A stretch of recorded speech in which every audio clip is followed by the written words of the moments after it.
समय शहर की ओर जाते हुए रास्ते पे एक बाइक मध्यम गति से दौड़ रही है। बाइक सवार के माथे पर हल्की सिलवटें उभर आ रही है।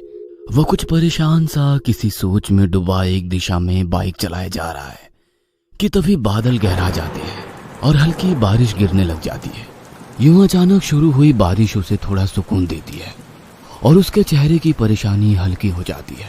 बाइक सवार एक घर के बाहर अपनी बाइक पार्क करके अंदर की ओर चल देता है। वो पूरा भीगा हुआ है। ऊपर आकाश में बिजली का जोर जोर से कड़कना जारी है। वो आदमी कंधे से बैग उतारकर कमरे के सेंटर में पड़ी टेबल पर अपना बैग रखता है और खुद हाथ प्रभ टेबल के पास रखी कुर्सी पर बैठे अपने हाथों के बीच अपना सर छुपा लेता है। वह सोच में डुबाई होता है कि तभी कमरे की खिड़की तेज हवा के झोंके से खुल जाती है और तेज हवा का बहाव तेजी से अंदर आता है और उसे झंझोर देता है। वो हड़बड़ा कर उठता है और फट से खिड़की बंद कर देता है और जैसे ही मुड़ता है उसके सामने पड़ी टेबल पर उसे एक चुड़ैल बैठी दिखाई देती है जो खीसे निपोर कर हंस रही है। वह सहम जाता है और अपनी आंखें बंद कर लेता है और जैसे ही दोबारा खोलता है तो सामने कोई नहीं होता। शायद ये मेरा भ्रम था। इतना कहकर वो बिस्तर से टेक लगाकर बैठ जाता है और ऊपर चल रहे पंखे की ओर देखता है। मैं पेशे से एक पत्रकार हूं और जो कहानी मैं अपने अगले लेख के लिए लाया वो कितनी विभत्स और खौफ दिलाने वाली है कि अब तो मेरा जहन भी उसे नकार नहीं रहा। ना जाने क्यों एक औरत के कहे शब्द मेरे दिमाग में अपना घर बना रहे थे। कुबेरिया होते ही अपने घर में रोशनी करना बहुत जरूरी होता है। कहते हैं कि अगर कुबेरिया होने के बाद घर में अंधेरा रह जाता है तो कोई बुरी शक्ति आपके घर को ताक कर उसमें अपना कोना बनाकर बैठ जाती है। वो आदमी अपने बिस्तर से उठा और बैग से अपना रिकॉर्डर निकालकर उसे ऑन किया और बोलना शुरू किया। रितिका और अमित देर रात ड्राइव करके अपने घर वापस पहुंचे तो देखा उनकी माँ बाहर चौखट पर बैठी हुई है। रितिका और अमित ने उनके पास आकर पूछा कि वो इस तरह गुस्से में घर के बाहर क्यों बैठी है तो वह सहसा चिल्ला उठी। कितनी बार बोले हैं तुम लोगों को कि अगर शाम के समय कहीं घर से बाहर जाओ तो घर की बत्तियां जला कर जाया करो, पर बुद्धि मोटी होती है तो भलाई की बात नहीं जाती है उसमें। अमित अपनी माँ को समझाते हुए कहता है, अरे ऐसा भी क्या हो गया माँ, इतना क्यों गुस्सा कर रही हो तुम? क्या हो गया? तुझे 1000 बार समझाया है कि घर में अंधेरा नहीं रहना चाहिए, कोई घुस के बैठ गया तो। पर माँ, यहाँ एक छोटा बल्ब जल तो रहा है ना, और घर में कौन आ जाएगा? ये भी मैंने जलाया है जब मंदिर से लौटी। तुम लोगों को घर का ख्याल है ही नहीं। बहस लंबी थी पर किसी तरह रितिका और अमित अपनी माँ को समझाकर घर के अंदर ले आए। आधी रात का समय, रितिका और अमित गहरी नींद में सोए हुए हैं। बगल के कमरे में उनकी माँ भी सो रही है। उनके बिस्तर से कुछ ही दूरी पर एक छोटा सा मंदिर बना हुआ है जिसके पास एक दिया प्रज्वलित है और उसी दिए के पास कुछ पूजा की हुई सीखें रखी हुई है। ये सीखें करवा चौथ की पूजा में इस्तेमाल की जाती है। सब गहरी नींद में थे कि तभी रितिका की आंख खुल गई और धुंधली आंखों से उसने घड़ी देखी तो रात के 2:15 बजे थे।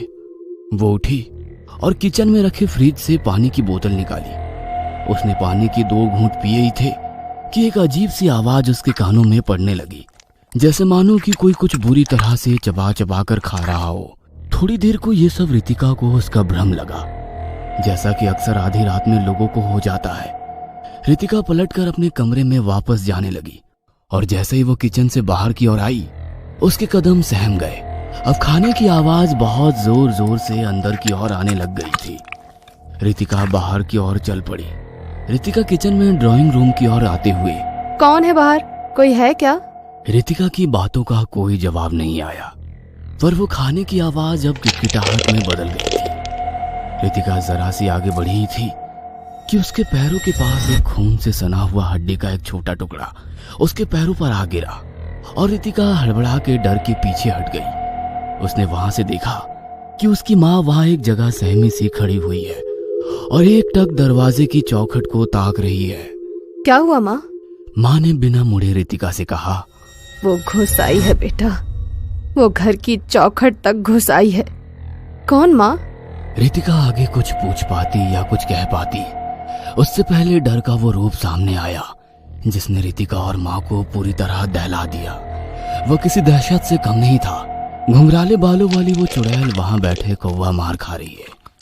उसके दांतों की किटकिटाहट किसी सुई की तरह चुभने वाली थी और खाते खाते उसने पलटकर माँ और फिर घर के अंदर खड़ी रितिका पे अपनी नजर डाली और किसकिसाहट भरी। उसके पलटे पैर, एक चौखट के नीचे और दूसरा चौखट के ऊपर, लंबे नाखूनों में कौवा की खाल फंसी हुई और दांतों के बीच मांस का टुकड़ा। उसने अपना एक हाथ कौवे की खाल से बाहर निकाला और खून से सना वही हाथ अपने गंदे दांतों में डालकर बीच में फंसा मांस बाहर थूकने लगी।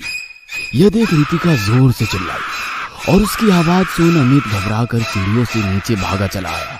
रितिका, क्या हुआ? उसके बाद जो कुछ अमित ने देखा उसके भी होश उड़ गए। वह घर के अंदर आ गई थी और उन तीनों को ऐसे घूर रही थी जैसे मानो वो उसका उस वक्त का खाना हो। गहराई रात की दहशत और ऐसा डर फैला जिसे खत्म करने का कोई रास्ता नहीं था कि तभी अचानक माँ का माथा ठनका और वो दौड़कर अपने कमरे की तरफ भागी। और उसी वक्त वह चुड़ैल रितिका पर झपटी और उसे नोचने घसीटने लगी।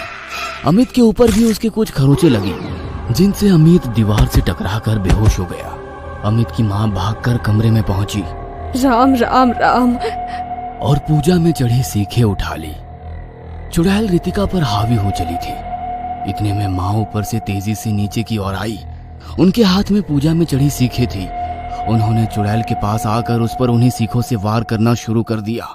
माँ ने सीखों के टुकड़े कर उन्हें एक एक करके चुड़ैल पे मारना शुरू किया और वो रितिका से दूर हट गई और दर्द में गुर्राने लगी। जैसे जैसे सीख के टुकड़े उस पर बरसते वह बाहर की ओर गुर्राते हुए भागती। उसके उल्टे पैर कभी हवा में झूलते तो कभी फर्श पर छूते और देखते देखते वो दीवार फांद कर दूसरी तरफ भाग गई। जब अमित को होश आया तो वो दर्द से कर्रा रहा था। रितिका रोई जा रही थी और माँ, उनके हाथों में अभी भी कुछ सीख के टुकड़े थे। धीरे धीरे कर दहशत की रात बीती। वो दोबारा नहीं लौटी थी। कहानी जो कुबेरिया से शुरू हुई थी खौफ में बदल गई थी।